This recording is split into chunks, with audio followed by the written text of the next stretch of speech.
안녕하세요. 닥터 살로스입니다. 빈혈 진단받으시는 분들 많죠? 빈혈은 산소를 운반하는 적혈구 내의 혈색소, 즉 헤모글로빈이 감소한 상태를 말합니다. 전 세계 인구의 3분의 1가량이 빈혈에 시달리고 있습니다. 특히 여성분들요. 젊은 여성의 경우 10명 중 4명이 빈혈이에요. 상당히 흔한 병이 빈혈이에요. 정의는 혈색소 기준 남자 13 미만, 여자 12 미만입니다. 가장 흔한 것은 철분 결핍성 빈혈이죠.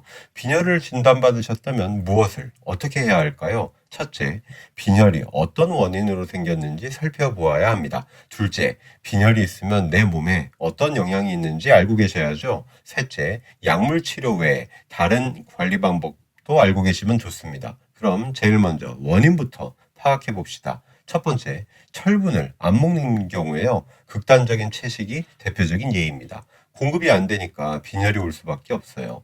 원푸드 다이어트 같은 것도 하지 마세요. 두 번째, 철분 흡수가 감소하는 경우에요. 시리얼 너무 즐기지 마세요. 칼슘과 피트산염 성분이 철분 흡수를 방해합니다. 탄닌 성분도 방해하는데 커피나 녹차에 많이 들어있어요. 그러니 식후에 바로 마시지 말고 티타임으로 따로 즐기세요.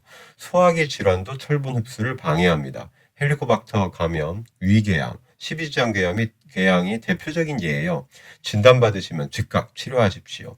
역류성 식도염에 잘 쓰는 PPI 제제, 즉 프로톤 펌프 저해하는 약 드시는 분 꽤 있으실 겁니다. 얘들도 철분 흡수 감소시킵니다.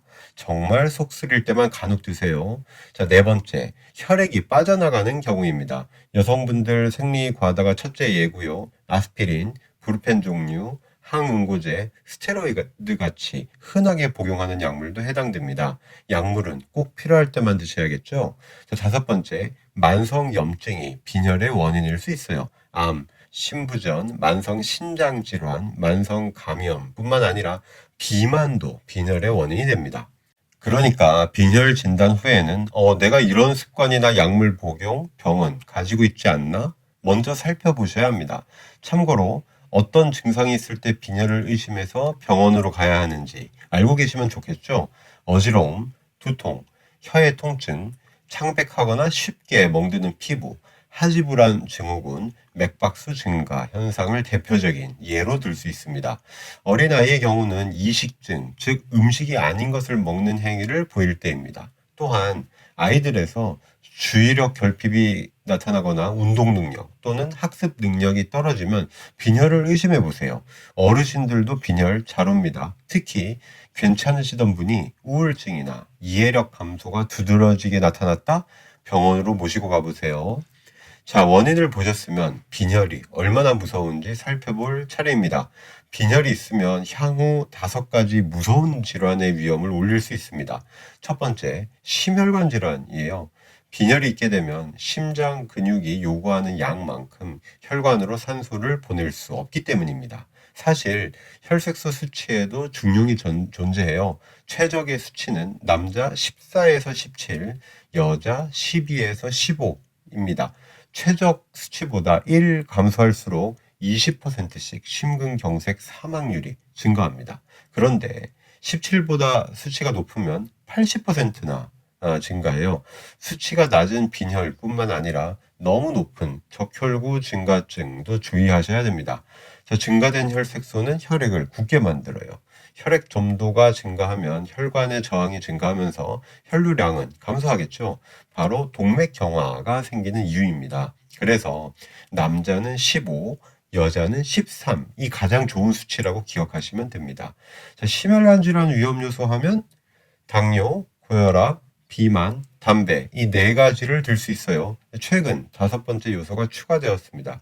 바로 지금 얘기 드리는 빈혈이에요. 자, 두 번째, 신부전입니다. 신부전 환자의 절반에서 빈혈이 나타납니다. 철분은 미토콘드리아의 기능에 꼭 필요합니다. 그런데 심장 조직에 미토콘드리아가 많이 있죠. 철분이 모자라게 되면 어떤 결과가 생길지는 불보듯 뻔하지 않습니까? 자, 세 번째 무서운 질환, 바로 치매입니다. 빈혈은 인지장애 위험을 50% 이상이나 올립니다. 특히 알츠하이머 치매의 경우 위험이 2배나 상승해요. 우리나라 인구 4만여 명을 조사한 내용 보시죠. 빈혈 정도가 10일 이상의 격리한 경우는 그나마 20% 증가로 좀 덜하죠. 그런데 8에서 10.9 사이는 치매 위험 50% 증가고요. 8 미만이면 좀 심각합니다. 치매 위험이 6배나 증가합니다. 빈혈 있으면 뇌로 산소가 잘 못 가죠. 인지 능력 떨어집니다. 또한 빈혈은 염증이나 심장질환, 신장질환과 연관돼요. 이 세 가지 모두 치매의 원인이 될 수 있습니다. 여성분들에서 치매가 많은 이유, 어쩌면 빈혈이 여성에서 더 많이 생기는 것도 한 가지 요인이지 않을까 생각됩니다.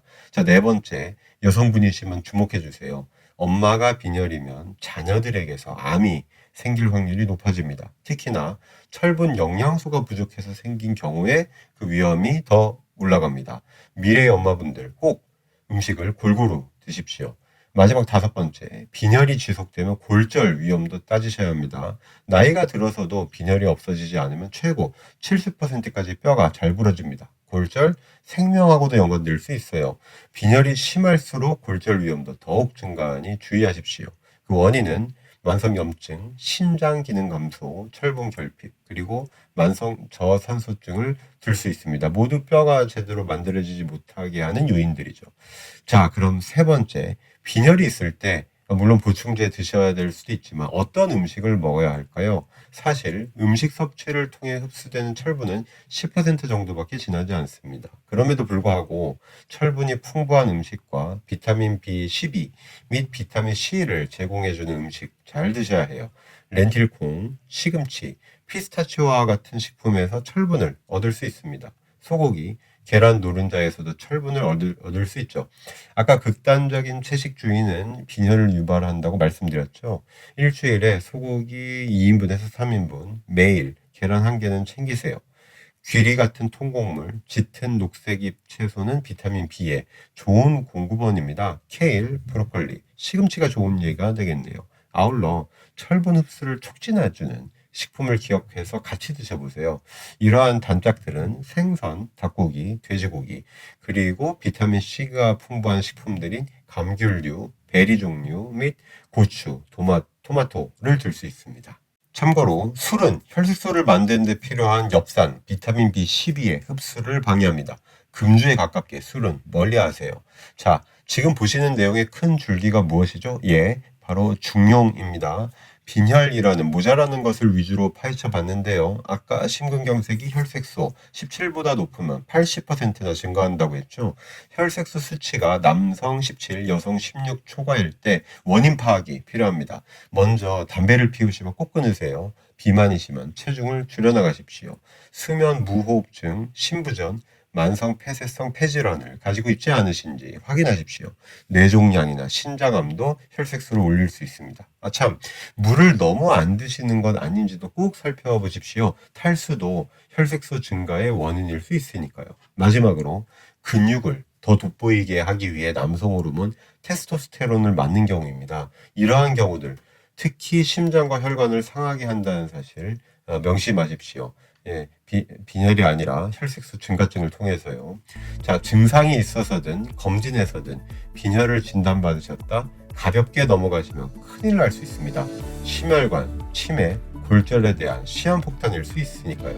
그러니까 우선 원인을 파악해서 교정해 주십시오. 그 다음으로 식습관을 통해 철분을 제대로 취하고 있는지 잘 살펴보시기 바랍니다. 유익하셨다면 구독과 좋아요 아낌없이 눌러주시면 감사하겠습니다.